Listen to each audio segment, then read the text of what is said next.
Coming to you live once again from my studios here at the Dayton Arcade. Great to have you here on the Zac Pitts Show. My name is Zac Pitts, and well, that's the name of the show.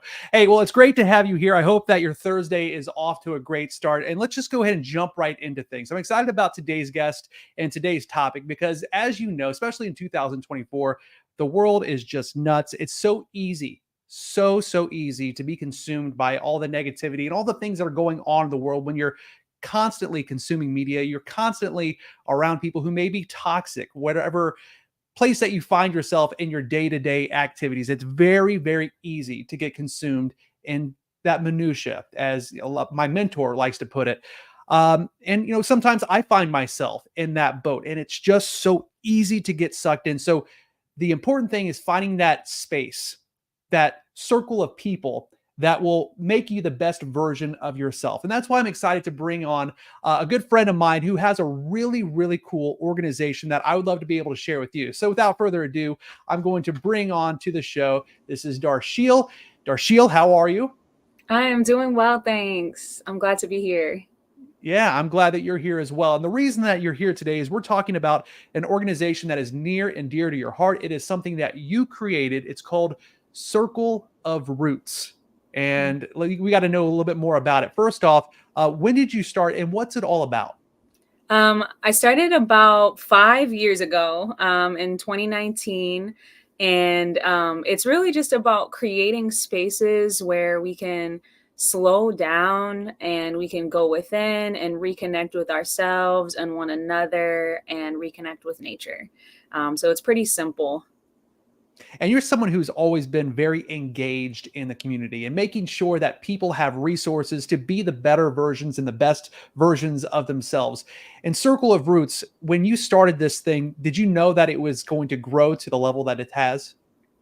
I did not. I did not. It was really like to meet a need, in like you said, I was very involved in the community, doing a lot of different group work, community activism and organizing and diversity and equity type of work. And what I realized is a lot of us are out here trying to do some great work, and we often not don't have the spaces for ourselves to remember why we're doing the work. Sometimes, like you said, we get so lost in the hustle and bustle of everything, and there's so much for us to react to that's outside of ourselves.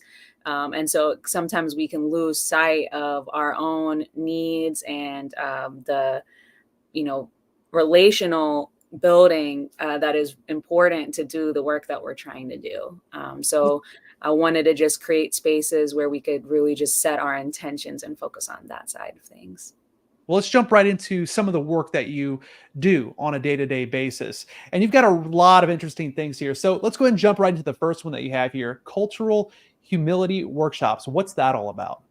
So cultural humility came out of the field of cultural competence, which was basically to help. It started with healthcare workers, but it's really for anybody who's in a service-based industry who was being faced with meeting the needs of diverse populations. And so cultural humility came around because we realized that we couldn't really be competent in another person's culture. There's so much diversity, and it's beyond, what maybe meets the eye. And so approaching diversity and different cultures from a perspective of humility seems to be what is a little bit more helpful for people. So I do workshops and I teach courses around cultural humility, around how to have more of an approach of humility, which is being a lifelong learner instead of having that pressure of like having to memorize facts about different kinds of cultures. And we're seeing some video right now, some of the different workshops that you do, the spaces that you work in, and making sure that it is a comfortable space for people to be themselves and really take their lives to a new level by getting in touch with who they are. So the next thing that you have here is conflict transformation coaching. What's that all about? Yeah, so my background is in conflict transformation, which once again is kind of like a next step from the field of conflict resolution. And so oftentimes, many of us are very uncomfortable when it comes to conflict, and our instinct is to try to make it go away. But what I've learned when it comes to conflict is there's actually something that wants to be transformed. So a conflict doesn't mean that I'm bad or you're bad.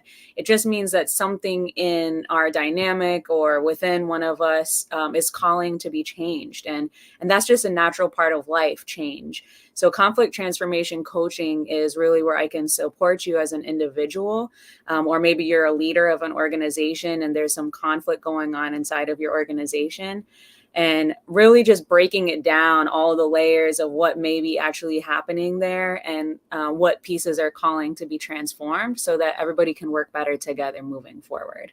And so with conflict transformation coaching and even conflict advising is more of just kind of like a one-time situation where you may call me and you have a complex conflict that you're dealing with within your organization or within your community. And I can help you think through that conflict from a restorative approach. So how to engage that conflict in a way that brings healing and brings the relationships back together instead of necessarily, just stoking the fire or causing more division. Yeah, and that's so needed, especially, you're putting on these workshops for different companies and organizations, because in order to run efficiently, you want to make sure that everybody is on the same playing field. You want to make sure that everybody's able to groove with one another. You know what I mean? And then the last thing that you have here is reflection and let's see, what's the last part here? Connection. Sorry, my screen's super small up here. Reflection and connection, circles and retreats. Who doesn't love a good retreat? But this one is even more powerful. Yeah, so I host I host circles, reflection and connection circles, and so right now I'm hosting circles in partnership with Natural Onyx Dimensions. We have a monthly event in Dayton called the Healing Minds Meditation, where I host a circle, and then she hosts a sound bath meditation afterwards. And then I'm also hosting biweekly virtual circles as well right now. We just had one last night. And so in these circles, these are just opportunities, like it says in the name, to take that pause, to reflect within ourselves, to connect within ourselves, to connect with one another, and to connect with nature. And so this is really what I talk about when I say building that relational culture to enable us to be sustainable in whatever wonderful work it is that we're doing out in the world. And so I'm also going to be hosting a space this Saturday at Honey and Sage Bonfire in Springfield. And this is kind of like a model of a type of retreat. So it's like throughout the day, I'm going to be hosting educational workshops. I'll be having other facilitators come in, and I'm kind of going to be the space holder for the day around community workshops, community dialogues, and educational spaces to learn different survivalism skills out in nature, as well as workshops and how we can work better together and collaborate together across our differences within community around topics like mental health and wellness, and agriculture, and cooperative economics, and business. And so we're going to be bringing together a lot of different people to be able to have these spaces to reflect and connect on a deeper level to enable further collaborations together. Man, you have a lot of different things going on. Real quickly, why is it important for you and for other people to make this work that you do part of a daily habit, part of their lives, to be able to grow spiritually, emotionally, and just as a human being?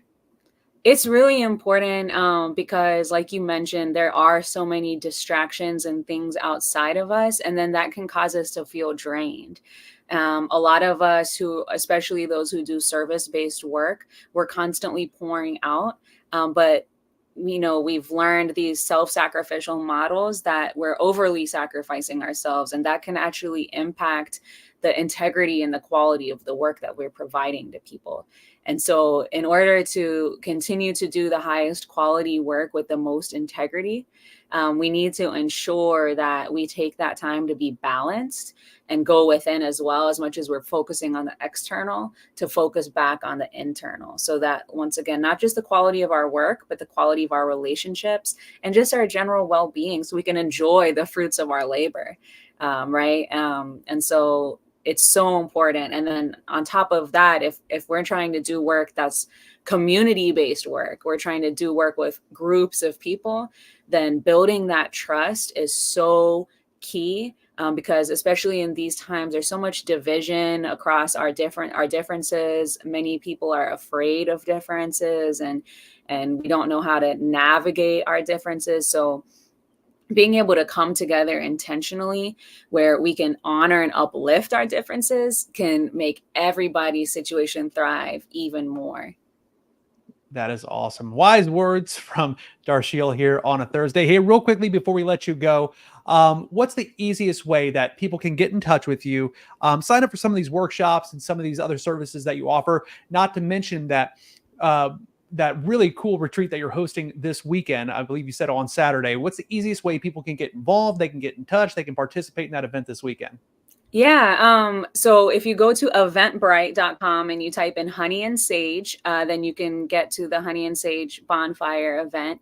You can also email me at darshilkaur@gmail.com and go to my website, circleofroots.org.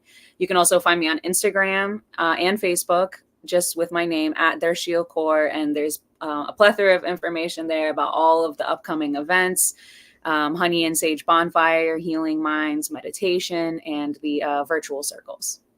Darshil, it's been a true pleasure getting to chat with you today. Always a pleasure when we get a chance to catch up.